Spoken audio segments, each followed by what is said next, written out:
খুবই গুরুত্বপূর্ণ একটা প্রশ্ন করেছেন। এটা খুবই বাস্তব কথা এবং সত্য কথা যে আমাদের দেশে বহু লোক গরু কোরবানি করেন বা ছাগল কোরবানি করেন, তার কাজের বুয়া, কাজের লোক বা গরিব মানুষ এলাকার তাদেরকে দিয়া গরু বানানোর কাজে বা ছাগল বানানোর কাজে ব্যবহার করেন। এবং ব্যবহার করার সময় যে ব্যক্তি কাজ করতেছে সেও জানে যে আমি একটু হেল্প করে দিলে, আগে জোগা দিলে আমারে গোশত দিবে। আর যিনি করাচ্ছেন তারও মাথায় আছে যে এর দিয়ে কাজ করাবো, কাজ করায় যাওয়ার সময় 2-4-5 কেজি গোশত ধরাই দিব। এটা জায়েজ নাই, এটা নিষেধ। সহিহ বুখারী হাদিসে নবী সাল্লাল্লাহু আলাইহি ওয়াসাল্লাম একেবারে স্পষ্টভাবে নিষেধ করেছেন যে কসাইকে গোশতের বা পশুর কোনো অংশ দেওয়া যাবে না বিনিময় হিসাবে। আপনি বিনিময় হিসাবে তাকে যদি কোনো টাকা দেওয়ার কথা চুক্তি করেন তাহলে সাফ করে নিতে হবে, কোনো গোশত নষ্ট কোনো কিছু পাবা না, একেবারে সাফ কথা। তুমি পাবা কি? টাকা।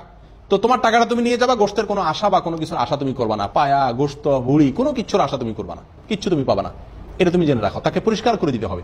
এরপরে যদি আপনি তাকে আপনার প্রতিবেশী হিসাবে বা গরিব মানুষ হিসাবে দান করেন, অন্য 10 জনকে যেভাবে দান করেন সেই হিসাবে, তাহলে এটা জায়েজ আছে।